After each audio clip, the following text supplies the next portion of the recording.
உலக புகழ்பெற்ற திருப்பதி ஏழுமலையான் கோயிலில் தரிசனம் செய்ய பலரும் முன்கூட்டியே டிக்கெட் புக் செய்து காத்து கொண்டிருப்பர். ஒவ்வொரு தரிசனத்திற்காகவும் தேவஸ்தானம் சார்பில் வெளியிடப்படும் டிக்கெட்டிற்காக காத்து கொண்டிருப்பார்கள். இந்நிலையில் ஆந்திராவில் புதிய அரசு ஆட்சி பொறுப்பேற்ற பின்னர் திருப்பதி கோயிலில் பல சீர்திருத்த நடவடிக்கைகளை மேற்கொள்ளப்பட்டு வருகிறது. அதன் ஒரு பகுதியாக திருமலை திருப்பதி தேவஸ்தான செயல் அதிகாரி ஜே. ஷியாமலா ராவ் திருப்பதி வெங்கடேஸ்வரா கோவிலுக்கு பக்தர்கள் செல்லும் இரு நடைபாதைகளிலும் திவ்ய தரிசன டோக்கன்களை ஸ்கேன் செய்யும் பணியை மீண்டும் தொடங்குமாறு தகவல் தொழில்நுட்ப பிரிவு அதிகாரிகளை கேட்டுக்கொண்டுள்ளார்.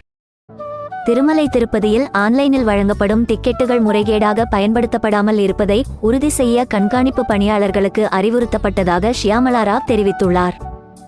நெய்யில் தரம் இல்லாததால் லட்டுகளின் தரம் குறைந்துள்ளது என்பதை கண்டறிந்துள்ளதாகவும் லட்டுகளின் தரத்தை உயர்த்த நடவடிக்கை எடுக்கப்பட்டு வருவதாகவும் அவர் கூறியுள்ளார்.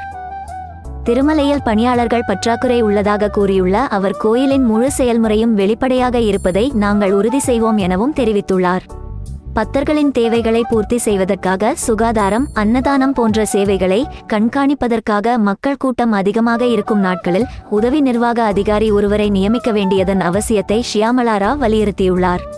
சாமி தரிசனம் செய்யும் பக்தர்களுக்கு வாரத்திற்கு 1.65 லட்சம் தரிசன டோக்கன்கள் வழங்க ஏற்பாடுகள் செய்யப்பட்டு வருவதாகவும் கூறியுள்ளார். சில பக்தர்கள் ஒரே ஐடி மற்றும் மொபைல் எண்ணில் நூற்றுக்கணக்கான முறை டிக்கெட்டுகளை முன்பதிவு செய்வதால் விரைவில் ஆன்லைன் டிக்கெட் முன்பதிவை ஆதார் அட்டையுடன் இணைக்க நடவடிக்கை எடுக்கப்பட்டு வருவதாக ஷியாமலா ராவ் தெரிவித்துள்ளார். இந்நிலையில் பக்தர்களுக்கு வழங்கப்படும் இலவச தரிசன டிக்கெட் விரைவில் பெரிய அளவில் வழங்கப்பட உள்ளதாக தகவல் வெளியாகியுள்ளது.